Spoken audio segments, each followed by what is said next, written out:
हरे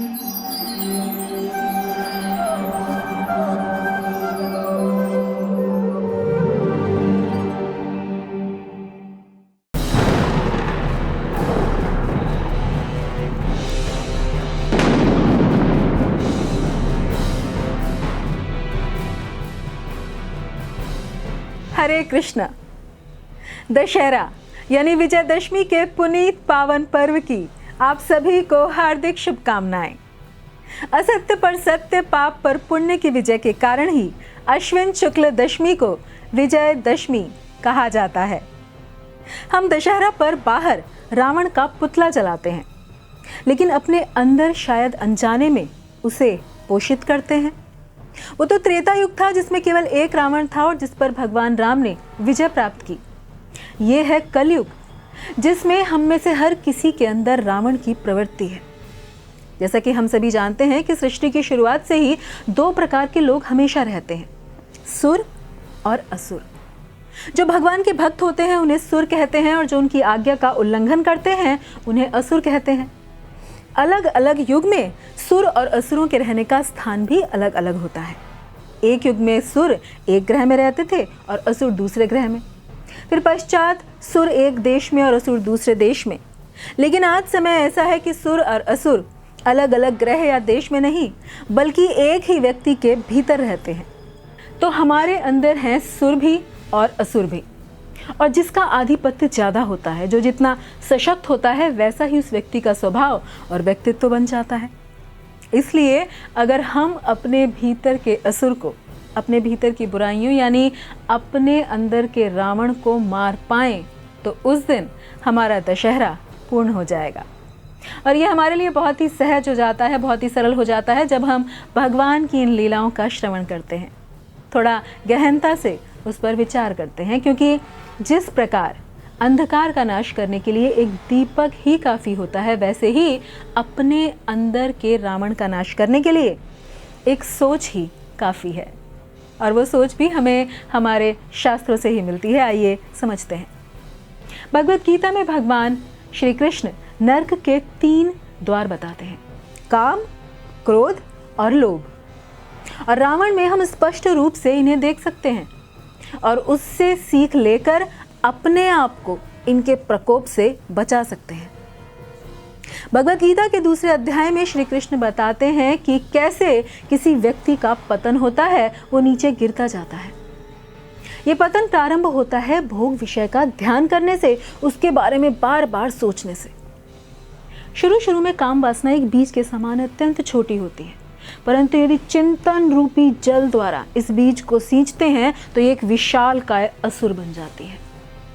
ऐसे ही रावण अत्यंत शक्तिशाली असुर था। बड़े बड़े देवता उसके नाम से कांपते थे। उसने तपस्या करी, शक्तियां प्राप्त की, परंतु उसका लक्ष्य सिर्फ असीमित भोग करना था। इसलिए उसकी इंद्रियां ही उसके अंत का कारण बनी। उसके पास संसार की प्रत्येक इच्छित वस्तु थी, किंतु अपनी बहन शूर्पणखा द्वारा सीता मैया के सौंदर्य का वर्णन सुनकर उसका मन काम वासना से भर उठा और यहीं से हुई शुरुआत उसके पतन की। वो स्वयं को बड़ा शक्तिशाली राजा मानता था, परंतु अपनी इंद्रियों पर उसका कोई नियंत्रण नहीं था। ऐसे ही हो सकता है कि कोई व्यक्ति संपूर्ण जगत पर विजय प्राप्त कर ले, लेकिन यदि वह अपने मन पर विजय पाने में चूक जाता है, मन पर उसका कोई वश नहीं, तो वो जीवन में पराजित ही होगा। सीता देवी भगवान की नित्य संगिनी है, वे महालक्ष्मी हैं। यदि रावण सीता देवी के सेवक के रूप में उनका ध्यान करता तो भक्त बन जाता, लेकिन वह तो भगवान को ही अपना शत्रु मानने लगा, क्योंकि सीता को पाने में वे सबसे बड़ी बाधा थे। ऐसे में उसका जो काम था वो क्रोध में बदल गया। ठीक यही होता है हमारे साथ। हम जिस चीज़ की कामना करते हैं, जो चाहते हैं, वो ना मिलने पर हमें गुस्सा आता है, और फिर गुस्से में व्यक्ति को कुछ समझ में नहीं आता कि उसे क्या करना चाहिए और क्या नहीं करना चाहिए। अब रावण योजना बनाकर मारीच के पास गया। मारीच स्वर्ण मृग बना और रावण ने खुद एक साधु का वेश धर लिया। रावण एक ब्राह्मण का पुत्र था, खुद एक प्रकांड विद्वान था, परंतु काम, क्रोध और लोभ ने उसे विकृत कर दिया था। ऐसे ही जब काम वासना से किसी का हृदय भर जाता है तो उसका हृदय धोखे से भर जाता है। और फिर वो सबको धोखा देने का प्रयास करता है, जैसे रावण ने साधु का वेश धरकर सीता जी को धोखा दिया। रावण सीता देवी को चुराकर लंका ले गया। श्री राम ने सीता की खोज में हनुमान और सुग्रीव के सैनिकों को चारों दिशाओं में भेजा। हनुमान जी अपनी खोज में सफल हुए। वह समुद्र लांघ कर पहुंचे लंका। वहां पहुंचकर उन्होंने सीता देवी को श्री राम का संदेश देकर अशोक वाटिका तो तहस नहस करी ही, पश्चात पूरी लंका में भी आग लगा दी और यह कहते हुए रावण को चेता दिया कि मैं तो केवल श्री राम के दासों का क्षुद्रदास हूँ। देख मैंने क्या किया है। अच्छा हो सीता माता को लौटा दे, नहीं तो फिर देख कि वे क्या करेंगे। पर रावण को तो जैसे कुछ सुनाई ही नहीं दिया। विभीषण ने उसे समझाने का प्रयत्न किया तो उसे रावण ने देश निकाला दे दिया। उसकी पत्नी मंदोदरी बार बार उसे समझाती रही कि मुझसे संतुष्ट रहो, तुम्हारा कितना सुंदर परिवार है, हम आपकी सारी इच्छाएं पूरी करेंगे, बस सीता को जाने दो। क्या आपको अपने गले में पड़ा फांसी का फंदा दिखाई नहीं देता जो धीरे धीरे कसता जा रहा है? परंतु रावण चिकना घड़ा बन चुका था। उसके ऊपर अपने भाई, अपनी पत्नी, मारीच और हनुमान किसी की सलाह का कोई प्रभाव नहीं हुआ। ऐसे ही काम, क्रोध और लोभ हमारे हृदय में उस रावण के समान है जो हमारे हृदय में विराजित भक्ति रूपी सीता का अपहरण कर लेते हैं और हम स्वयं भगवान को ही अपना शत्रु बना लेते हैं। और ऐसी अवस्था में हम साधु व शास्त्र की वाणी को ना तो समझ पाते हैं और ना स्वीकार कर पाते हैं। युद्ध के अतिरिक्त अब अन्य कोई चारा न था। अंततः रावण रथ पर सवार था और श्री राम पैदल भूमि पर। तब इंद्रदेव ने भगवान के लिए अपने सारथी सहित रथ भेजा, जिसे भगवान ने स्वीकार किया। ये एक ऐसा भयंकर युद्ध था जिसे देखने के लिए स्वर्ग से देवता गण भी जुट गए थे। इतिहास का सबसे प्रचंड युद्ध। उसी समय वहां अगस्त्य मुनि प्रकट हुए। पंचवटी जाते समय सीता, राम एवं लक्ष्मण ने उन्हें गुरु स्वीकार करके नम्रता पूर्वक उनकी सेवा की थी। भगवान श्री राम एक मनुष्य की भूमिका में थे और अपने उदाहरण से ज्ञान प्राप्त करने का मार्ग हमें सिखा रहे हैं, जिसके लिए भगवत गीता में भगवान कहते हैं तद्विद्धि प्रणिपातेन परिप्रश्नेन सेवया, यानी यदि हम सत्य को जानना चाहते हैं तो हमें प्रामाणिक गुरु की शरण लेकर नम्रता पूर्वक उनकी सेवा करनी होगी। जो भगवान स्वयं अपने उदाहरण से सिखा रहे हैं कि यदि हम अपने भीतर के रावण पर विजय पाना चाहते हैं तो हमें भगवान के भक्तों की एक प्रामाणिक गुरु की दास्य भाव में सेवा करनी होगी। तब श्री राम की सेवा से प्रसन्न होकर मुनि ने उन्हें आदित्य हृदय मंत्र दिया। भगवान का एक नाम है आदित्य, यानी सूर्य।